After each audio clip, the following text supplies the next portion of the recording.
Déclaré fils de Dieu avec puissance selon l'esprit de sainteté par sa résurrection d'entre les morts. Romains 1,4. Il fut ressuscité d'entre les morts par l'esprit de sainteté, la puissance de la résurrection est en nous pour le même but.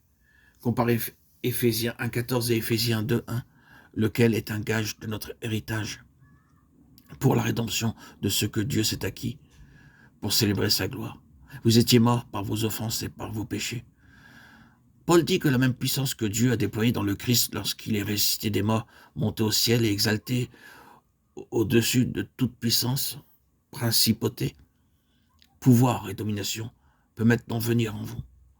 Notre Seigneur est ressuscité des morts par l'Esprit de sainteté et la même puissance peut venir en vous.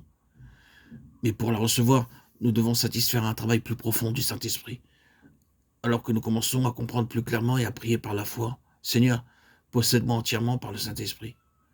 Je désire cette puissance de la résurrection pour tous mes besoins. Il œuvre en nous. Il est ressuscité afin que nous puissions être plus que vainqueurs et jouir de la victoire à travers chaque épreuve et chaque tentation. Nous ne pouvons pas obtenir la puissance du Saint-Esprit sans satisfaire aux principes divins. Tout ce que Dieu fait, il le fait par des lois divines qui ne peuvent pas être changées. Le Seigneur nous a oints pour prêcher l'évangile aux pauvres, c'est-à-dire les pauvres en esprit. À moins que les hommes ne soient pauvres en esprit, ils n'accepteront pas ce que nous disons.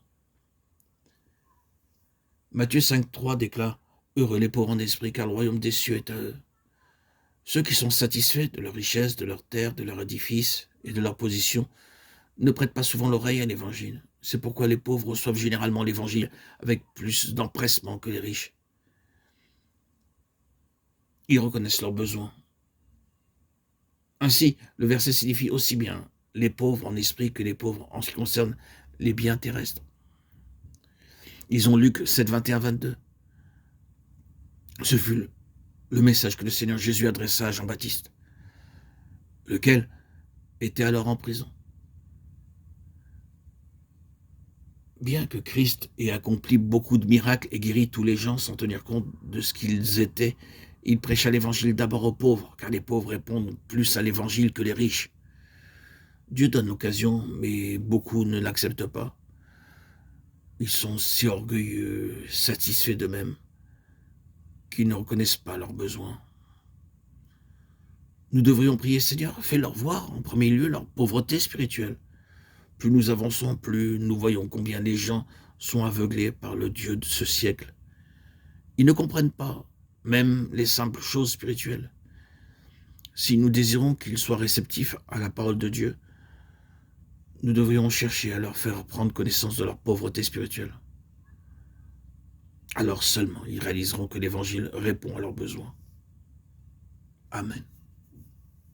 Alléluia. Gloire à Dieu au plus haut des cieux et paix sur la terre aux hommes qu'il aime. À toi, Seigneur, tout honneur et toute gloire pour les siècles des siècles.